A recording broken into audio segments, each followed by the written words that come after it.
El 17 de julio de 1954 se publicó en la página 4862 del Boletín Oficial del Estado número 198 la ley del 15 de julio en la que se modifican los artículos 2 y 6 de la ley de vagos y maleantes. Y los cambios fueron un ataque directo a los homosexuales, que a partir de entonces debían ser apartados del resto de reclusos. Los homosexuales deberán ser internados en instituciones especiales y en todo caso con absoluta separación de los demás. Vagos y maleantes es un libro escrito por Ismael Lozano Latorre, el cual nació en 1978 en Granada y que posteriormente se mudaría a Lanzarote en 2013. Ahí se quedó impactado por la belleza de las Islas Canarias, en donde mostró ese interés para escribir un libro sobre Lanzarote durante la época franquista. Temáticas como el amor, la libertad, la homosexualidad, el envejecimiento y las enfermedades son tratados en este libro, durante la época franquista vivida en Lanzarote. El libro trata sobre la historia de Don Manuel, un viejo de 82 años tetrapléjico y con indicios de Alzheimer que vive en la residencia de Madrid. Allí conoce a Coidán, un gerocultor de prácticas que al principio no hace muy buenas migas, pero con el paso de los días empiezan a establecer una amistad. Un día, Don Manuel le cuenta que tiene miedo a perder sus recuerdos y todos los malos tratos que sufrió durante la época franquista por culpa de su orientación sexual. En ese momento, Coidán quiere hacerle un favor, y es que mediante su novia, Antía, la cual tiene una gran habilidad en la escritura, le pide que por favor haga una biografía sobre Manuel. Cuando Manuel conoció a Antía supo exactamente por dónde empezaría su historia, y era por Lorenzo, un antiguo amigo de la infancia del cual se enamoró perdidamente y conformó una relación clandestina durante 2 años, pero que poco duró, pues fue denunciado por sodomía y delitos contra la moral pública por ser homosexual. De allí, 2 policías lo reclutaron junto a otros homosexuales en un campo de concentración y fue llevado a Tefía, Fuerteventura, en donde se conoció a otros personajes del libro como Nemesio, Remedios y Don Prudencio. Allí en Tefía sufrió duros trabajos, castigos, insultos, violencia, hambre, de todo lo malo que te pudieras imaginar y de todo lo que te han contado que pasó en los campos de concentración durante el franquismo. Pero en este libro me voy a fijar en un personaje, y era Lorenzo, el antiguo amigo y novio de Manuel. Lorenzo nació en 1936 en el estallido de la Guerra Civil Española, en Teguise, Lanzarote. Era hijo de una familia con grandes estatus económicos y sobrino del cura. Vivía en un barrio común del municipio, cerca de la casa de Manuel, por eso eran amigos de la infancia. Era guapo, muy guapo, según describía Manuel. Tenía los ojos verdes y el cabello ensortijado que había heredado de su madre. Cada vez que sonreía se le formaban 2 hoyuelos en las mejillas, lo más características de su cara.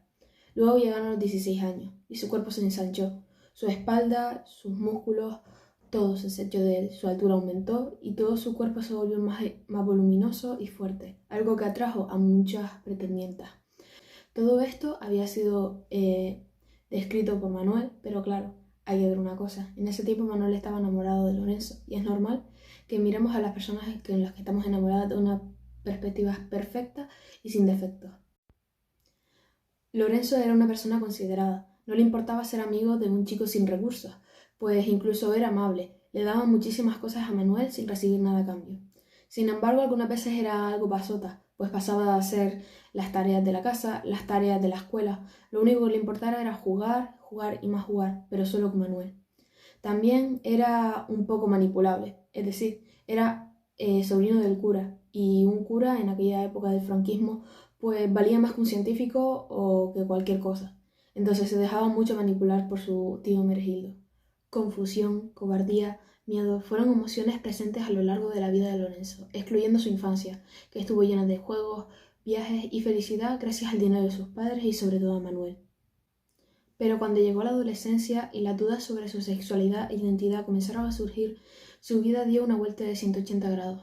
Pues vivir en la época franquista, donde ser homosexual era ser peor que un asesino, donde tu familia creía más la palabra de un cura que la de un científico, y donde el desconocimiento llegaba al control masivo de toda la población, era un poco difícil expresar cómo quería ser.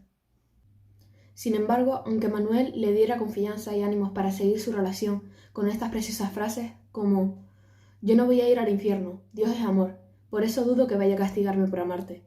Si esto es una enfermedad, espero que no nos curemos nunca. Puedo aparentar ser heterosexual, pero no fingir que no te quiero. Juntos podremos con todo, hasta con Franco. Lorenzo seguía conviviendo con el miedo y con el temor de ser perseguido, sobre todo cuando se modificó la nueva ley de vagos y maleantes, y también cuando le sorprendió los ojos de la madre de Manuel en una situación bastante comprometida. Lorenzo siguió conviviendo con el miedo y el temor de ser perseguido, y esto aumentó ante la modificación de la ley de vagos y maleantes, y sobre todo ante la sorpresa de la madre de Manuel al encontrarnos en un momento sumamente delicado, que hizo crear un temor irracional, en donde se vio manipulado por el miedo y el desconocimiento, haciendo acciones que perjudicarían el resto de su vida. Como contaba antes, luego de las vacaciones de verano junto a su familia y Manuel, su amistad no volvió a ser la misma. La declaración de los sentimientos de Manuel ante Lorenzo y el descubrimiento de su orientación sexual hizo un rechazo inmediato, debido a la ideología que le habían inculcado sus padres, su tío y la sociedad en sí a Lorenzo. Sin embargo, añoraba a Manuel, era su amigo de la infancia y no podía dejarlo así como así. Lo echaba de menos. Se volvieron a juntar luego de días sin hablarse, un domingo como todos, cuando sus familias se reunían en la misa de don Meregildo, su tío. En ese momento su amistad volvió a juntarse, pero con ciertas distancias.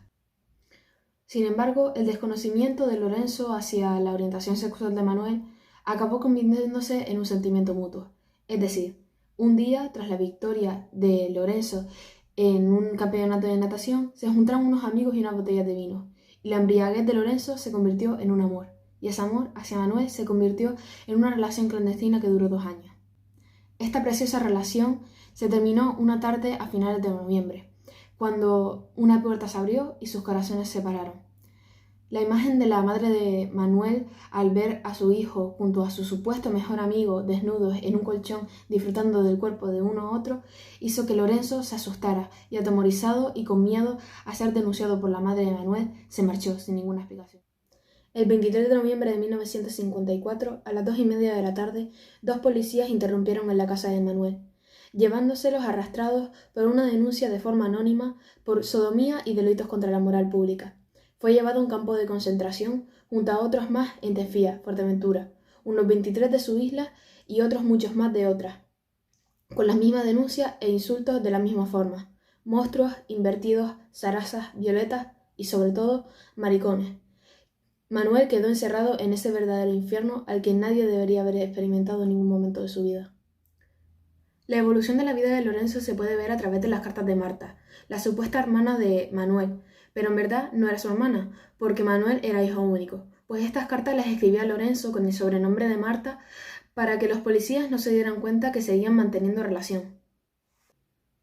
Mediante estas cartas, Manuel mantenía la presencia de Lorenzo, se informaba de las noticias del pueblo, de cómo estaba su familia y de la vida de Lorenzo, y sobre todo contaba a través de ella lo mucho que le extrañaba. Lorenzo, al cabo de unos años de la retención de Manuel, la culpabilidad y el resentimiento al ver a su familia hizo que se mudara a Argentina junto a algunos familiares maternos que vivían allí. Allí consiguió un trabajo, formó una casa, una familia y lo que se podría decir un hogar, pero no un hogar del todo. Se sentía vacío, escondido y con falta de algo, con falta de Manuel, de su verdadero amor, al que no lo dijera con esas palabras. Es cierto que Lorenzo construyó una nueva vida para alejársela de Lanzarote, pero el recuerdo de Manuel nunca se iría, pues fue un amor inolvidable. La época franquista fue igual de dura y represiva para todos, pero aún más para las personas que no cumplían los estereotipos marcados por el franquismo. Los homosexuales vivían con el miedo a ser fusilados, torturados y secuestrados. Vivían con ese miedo hasta el último día de sus vidas.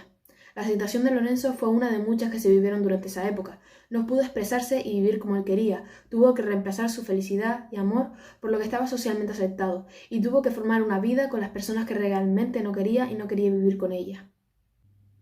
Así que lamento la situación de Lorenzo como las que muchos tuvieron que vivir. Lamento a todos los que vivieron como no quisieron vivir y lamento a los que sufrieron por realmente ser como querían ser. Este libro abre mentes, abre perspectivas y nos hace valorar lo que tenemos hoy en día.